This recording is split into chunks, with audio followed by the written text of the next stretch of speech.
Bom dia, igreja! A paz do Senhor! Leitura bíblica de hoje para a gente continuar a nossa série. Hoje, o nosso segundo capítulo é o filtro da renovação mental, ou seja, nossa base do nosso alicerce emocional e espiritual está ligado diretamente a quem? Raimundo Nonato, não. A nossa mente. Nossa mente é o centro de comando. É como se fosse uma torre de comando, aonde ela vai mandar a estrutura para todo todo o espaço, né? Todo o corpo. O cérebro, ele comanda e manda sentimentos, manda tudo para o nosso corpo. E aí, essa mente, ela tem que funcionar como um filtro, não como uma esponja que absorve todo e qualquer tipo de besteira. Devemos saber filtrar para saber o que vai entrar, para poder gerar um sentimento e assim esse sentimento se tornar principalmente uma ação. Uma breve ilustração: um filtro de água que transforma líquido barrento em cristalino. A palavra de Deus é a malha desse filtro que limpa nossos pensamentos automáticos. Ou seja, nós vamos aprender a discernir quando filtramos isso que entra na nossa vida. Através do quê? Através das Sagradas Escrituras. As Sagradas Escrituras é que nos moldam e nos ajudam a ter um caráter aprovado por Deus, a ter uma outra ótica da vida, a ter uma outra visão de, de vida. E assim poder continuar vivendo nossas vidas. Como disse na aula de ontem, Romanos capítulo 12, versículo 2, é o nosso carro-chefe 1 e 2, né? Romanos capítulo 1 e 2 é o nosso carro-chefe, mas hoje nós vamos focar no versículo 2, porque no versículo 2 aqui, Paulo, ele trata de forma racional a nossa mente. E ele nos dá um conselho que serve para nossa, que serviu para a geração passada e vai servir para a geração futura também. Romanos 12, versículo 2.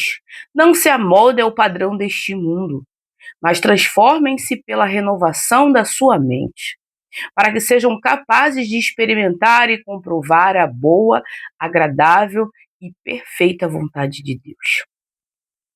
Paulo, ele escreve aos cristãos em Roma, após passar 11 capítulos explicando a teologia da salvação. No capítulo 12, ele muda o tom de teoria para a prática. Aqui ele está dizendo: agora que vocês sabem o que Deus fez, eis como devem viver. Ou seja, nossa vida deve se moldar ao padrão de Deus. E aqui nesse capítulo 12, eu acho um capítulo fascinante, porque me ajuda muito a moldar o meu caráter. Porque quando você vai destrinchando o capítulo 12, ele vai falar sobre a não se vingar, sobre deixar que Deus se vingue por você. Ele fala sobre que a gente pode ficar chateado, mas a gente não deve levar isso como a mola mestre da nossa vida, entende? A gente pode sim ficar chateado com algumas situações que acontecem com a gente, mas a gente não pode fazer disso o nosso alicerce. Por isso que devemos cuidar da mente, porque a mente é de onde surgem os pensamentos ruins. Eu sou uma pessoa que eu preciso muito tratar a minha vida. Se não fosse a palavra do Senhor, eu nem sei o que seria de mim. Porque tenho pensamentos, às vezes, que não condizem com a realidade. Não condizem com a pessoa que Cristo Jesus tem me tornado. E isso me afeta muito, porque eu quero ter esse tipo de pensamento. Mas Paulo mesmo fala: o que eu quero fazer, muitas vezes não faço. Então, eu não quero ter esse tipo de pensamento. Mas é aquilo, se eu não pegar e pegar Filipenses capítulo 4, versículo 8, como quando Paulo fala, tudo que for novo, tudo que for verdadeiro, tudo que for bom, tudo que for de amável, tudo que for de boa fama, se eu não pegar e ficar exercitando isso, eu caio na armadilha da minha própria mente. A minha própria mente, ela me sabota. Meu pior inimigo tá aqui, não é o outro, tá aqui. Porque é daqui que surgem os maus pensamentos, as coisas ruins. E se eu deixar isso aqui passar pelo filtro e descer e for pro coração e se tornar um sentimento, é uma luta muito grande. Às vezes eu tenho crises de ansiedade fortes, devido a querer que as coisas funcionem do meu jeito. E muitas das vezes eu acabo sendo impaciente e não confiando no poder de Deus. E isso faz mal para mim, só para mim. Porque o tempo de Deus é imutável, ele não muda por minha ansiedade, ou por meus medos, ou por minhas incertezas. O tempo de Deus, ele não muda, pelo contrário. O tempo de Deus, ele permanece fiel. Eu é que tenho que saber esperar, e que é difícil. Acredito que seja a dificuldade de muitos aqui da rede, saber esperar. Semana passada eu estava muito aflita, muito ansiosa, e todas as pessoas do meu convívio, todas elas me mandaram a mesma mensagem. Pelo menos 4 a 5 pessoas me mandaram a mesma mensagem. E está lá em Deuteronômio capítulo 3. Eu acho que é Deuteronômio capítulo 3. Não, Eclesiastes capítulo 3, que fala sobre o tempo. E o tempo é isso aí. Eu não posso querer colocar a carroça na frente do boi ou fazer com que o poste faça xixi no cachorro. Eu tenho que saber discernir e esperar. E me moldar ao padrão do quê? Das Sagradas Escrituras. E é isso. E não é fácil chegar aqui na rede e confessar um pecado que eu tenho e que me causa mal e que eu preciso ser tratada todos os dias. Não é só o momento que eu preciso ser tratada, não. São todos os dias. E Jesus trata de mim todos os dias. Porque ele mesmo trago um estudo para nossa edificação, porque não é só para a edificação da rede, mas para a minha também, né? Eu me coloco nesse balaio, como minha mãe diz, né? Dizia. Eu me coloco nesse balaio de dizer que eu também sou pecadora. Longe de mim chegar e apontar o pecado de alguém e esquecer do meu. Eu tô com a lupa ali, ó, de Deus ali, ó, olhando. Oi, tu é pecadora sim, garota, tá pensando o quê? Então, eu me coloco no meio. Então, por isso é que eu digo, se a gente trata a nossa mente, os nossos sentimentos, eles serão curados. Por isso devemos nos abastecer, como Paulo diz lá em Filipenses capítulo 4, versículo 8. Como Paulo diz, devemos nos abastecer daquilo que é bom, daquilo que presta. Se você se abastece de coisa ruim,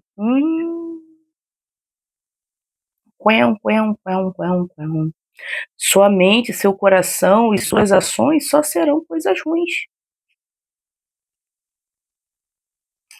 Aqui, quando Paulo fala não se amoldem, no original, no grego, a ideia é não ser exprimido, não é ser exprimido em um molde.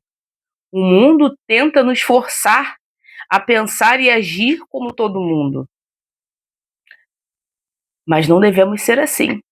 O transforme-se, a palavra aqui é metamorfo, de onde vem metamorfose, é uma mudança de dentro para fora, como uma largata vindo de dentro de uma borboleta.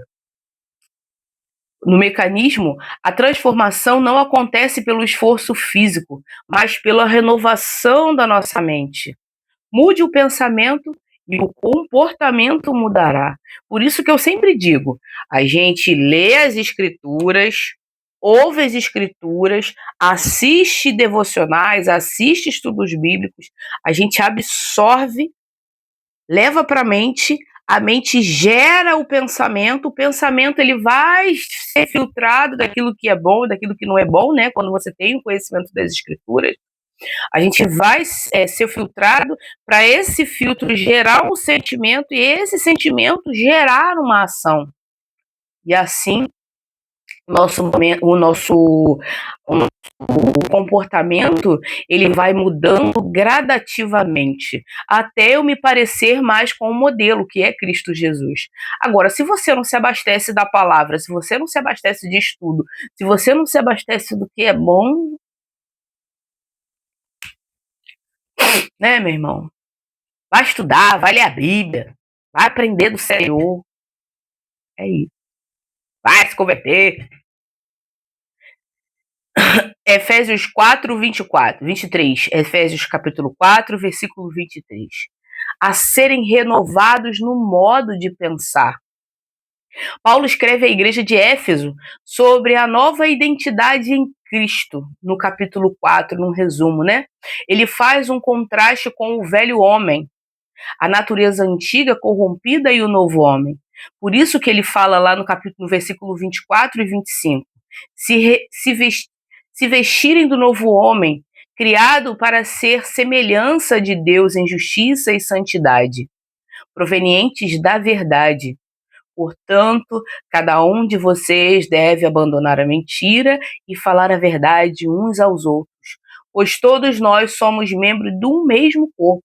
Aqui Paulo está falando para uma igreja, mostrando para ela que a natureza antiga ela já não deve mais fazer parte da nossa conduta atual, né? Do nosso novo ser, da nossa nova criatura, nossa nova postura, que devemos moldar a nossa mente de acordo com aquilo que a gente aprendeu.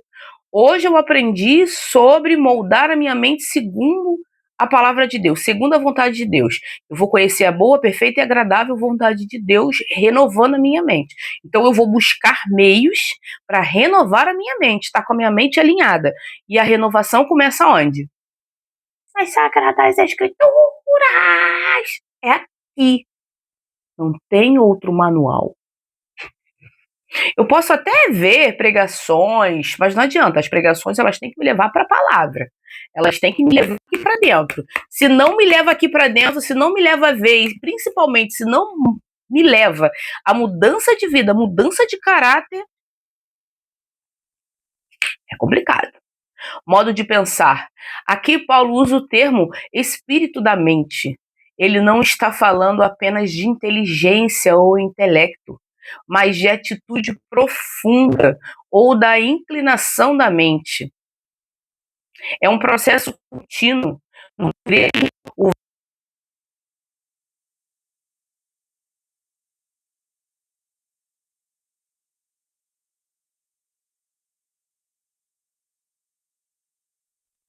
que deve acontecer continuamente.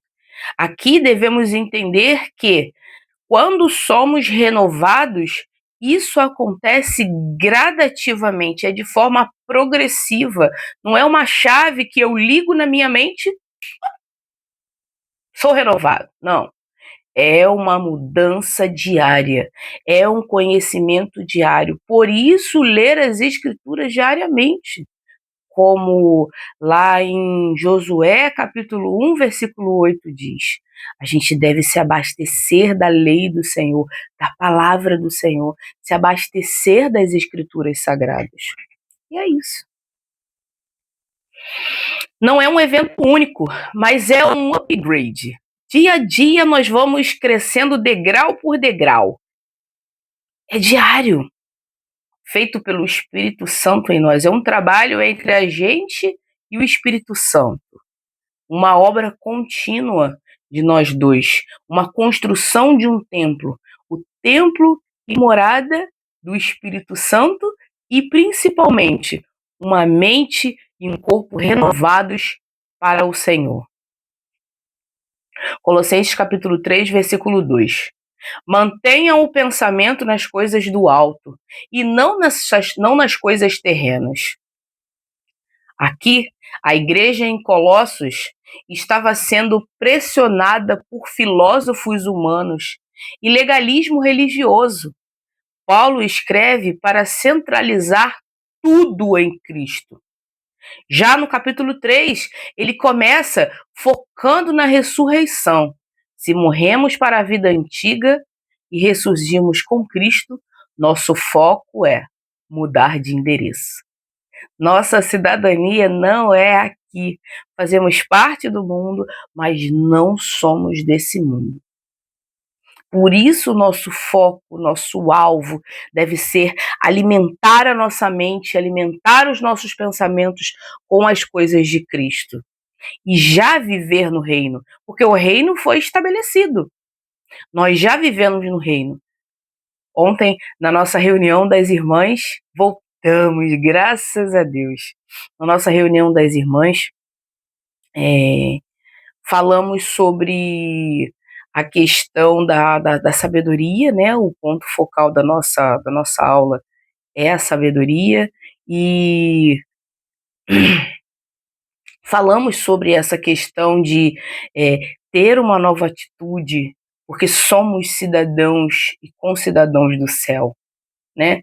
Nossa morada não é aqui, nós só estamos de passagem. E por estarmos somente de passagem, o nosso foco, o nosso alvo tem que ser no Senhor. Porque se a gente olhar para o lado, a irmã Fabiola ontem trouxe o contexto de Pedro, né? E Pedro, ele, por desviar o olhar de Cristo, se perdeu, caiu, naufragou. E é isso que acontece com a gente. Quando a gente tira o nosso foco, o nosso alvo do Senhor, a gente naufraga, a gente afunda. Por isso, nossos olhos devem estar fixos em Deus e em Cristo Jesus. Exatamente por essa razão, para podermos andar com o entendimento, e com o entendimento andar em sabedoria, e com a sabedoria andar em união e união, mesmo que a gente naufrague. Se clamarmos, o Senhor nos retira, nos resgata. Mas é aquilo, a gente vai ficar afundando, Senhor, afundando, Senhor, afundando, Senhor. Ou mudamos nossa vida, nossas atitudes, nossa estratégia, ou então vai chegar um momento que o Senhor vai olhar para a gente, claro, o Senhor é misericordioso, ainda bem por isso, né? O Senhor é misericordioso. Lembrei, falamos que o Senhor, ele é muito paciente, né? Ainda bem que a graça surgiu para nossas vidas. Jesus veio trazer a graça. Imagina, lá no Antigo Testamento, qualquer coisinha o Senhor já ia lá, ó, qualquer coisinha, qualquer coisinha. Claro que não é qualquer coisinha simples, né? Qualquer pecado, vamos dizer assim. E hoje, a gente peca? Imagina se Deus agisse como no Antigo Testamento. Não ia ter mais um para contar a história. Não ia ter mais um. Mas se com aqueles exemplos lá, você pega e não abre teu olho para ir para Cristo, a gente tem muitos exemplos de pessoas que se levantaram contra o povo de Deus e que foram extinguidos, completamente abolidos do mundo. Deus cuida dos seus. Por isso que eu sempre falo, cuidado quando você vai tentar alguma coisa contra o Filho de Deus. Cuidado, abre teu olho. Então, ainda bem que Jesus é longânimo, que Deus é longânimo. Porque ainda nos perdoa, porque ainda hoje, mesmo convertidos, ainda pecamos, ainda cometemos erros. Imagina se Deus fosse aquele Deus lá do Antigo Testamento. No primeiro pecadinho, já ó, cortem a cabeça! Ainda bem que Deus é longânimo e nos entregou Cristo Jesus. Ainda bem por isso. Mantenham o pensamento. É um comando para direcionar a atenção de forma intencional. É um exercício de foco. Coisas do alto versus as coisas terrenas. Não significa ignorar a vida na Terra, mas sim avaliar as situações daqui sob a perspectiva da eternidade e dos valores do reino de Deus: amor, justiça, perdão, em vez dos valores temporais: egoísmo, ansiedade, status, posição social. Ah, eu tenho dinheiro. Se eu tenho dinheiro, eu valho mais do que qualquer um. Está muito enganado. 1 Pedro capítulo 1, versículo 13. Portanto, estejam com a mente preparada para agir.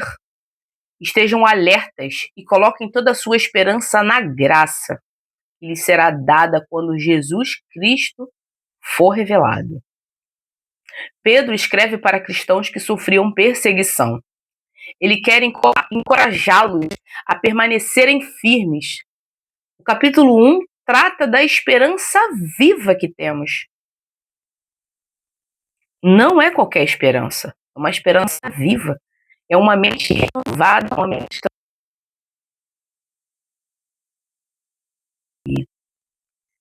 Por termos uma mente renovada, nós vamos andar conforme a vontade de Deus.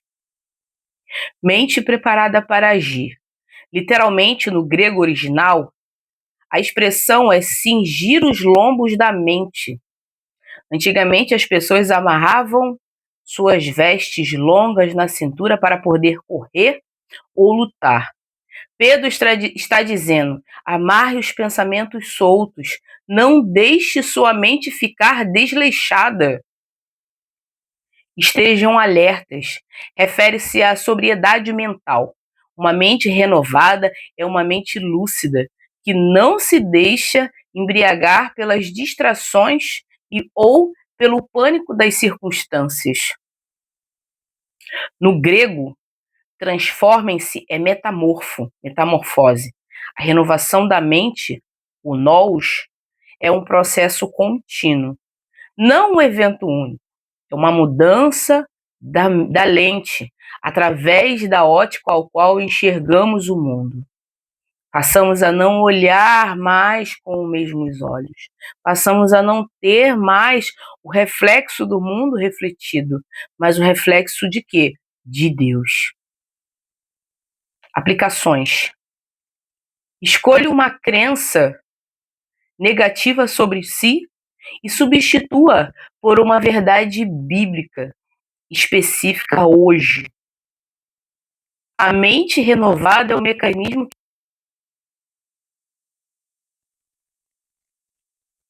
mecanismo que protege o coração de ser moldado pelas pressões externas do mundo. O ciclo da renovação da mente. A renovação mental baseada nesses textos não é um pensamento positivo ou uma técnica de autoajuda, mas um processo espiritual e deliberado que segue estes passos. Romanos 12, 2. Recusar o molde cultural e os padrões de comportamento automático do mundo da sociedade. Substituição. Direcionar o foco. Não basta não pensar mal. É preciso ocupar a mente ativamente com os valores de Deus. Metamorfose, Efésios 4, 23. Permitir que o Espírito Santo mude a nossa inclinação natural. O espírito da mente, trocando o pessimismo ou o egoísmo pela perspectiva de Cristo. Prontidão, como 1 Pedro, capítulo 1, versículo 13. Organizar os pensamentos para a ação. A mente renovada é disciplinada, sóbria e está sempre pronta para agir de acordo com a esperança e não com o medo. Renovar a mente é trocar o filtro através do que a gente enxerga do mundo. Quando o filtro muda, seus sentimentos e ações mudam como consequência. E é isso. Quando mudamos aquilo que somos alimentados, aquilo sobre o qual nos alimentamos, que é as Sagradas Escrituras, se a gente se molda a esse padrão aqui, se a gente se alimenta disso aqui, a mudança ela é visível na vida da gente. Por isso que a pessoa fala, mas aquela pessoa ali até pouco tempo não era do mundo? Nossa, como é que tá indo pra igreja agora direitinho? Mudou, né? Fulana mudou, né? É isso. É basicamente isso que Paulo tá mostrando. Então, meu irmão, se no dia de hoje você precisa de uma renovação para sua vida, renove, comece renovando a sua mente, trazendo para ela pensamentos diferentes, filtrando aquilo que entra, filtrando as pessoas que estão à sua volta, filtrando o seu olhar para saber aquilo que você vai ver, aquilo que você está procurando. E principalmente, modificando nossas vidas de acordo com a verdade das Escrituras. Amém? Vamos orar? Paizinho amado e querido Deus, graças te damos por mais um dia que se chama hoje, Senhor. Graças te damos, Pai, porque a tua misericórdia é grande e o teu amor é infinito. Pai, muito obrigada por tudo. Obrigada pelo teu amor, pela tua misericórdia. Obrigada por nos mostrar que a nossa mente é o local onde o Senhor vai habitar, onde o Senhor vai nos ajudar. Mas para isso precisamos renovar, modificar nossos pensamentos, modificar nossos atos, modificar nossas ações, modificar nossas palavras e principalmente, Pai, pensar em coisas que são do alto, coisas que são espirituais. Toma nossa vida nas tuas mãos, Pai. Nos ajude, coloque pessoas no nosso convívio, no nosso caminho, que vão nos ajudar nesse processo de modificação, que vão nos ajudar, Pai, a ter um direcionamento espiritual cada vez mais voltado para a tua vontade e para o teu querer. Pai, perdoa nossos pecados e nos ajude. Tome cada um de nós em tuas mãos e nos ajude, Pai. Nos ajude em nossos medos, em nossos anseios, em nossas necessidades. Toma nossos pedidos e nossas súplicas em suas mãos, Pai. Os oramos e te agradecemos. Em nome de Jesus. Amém.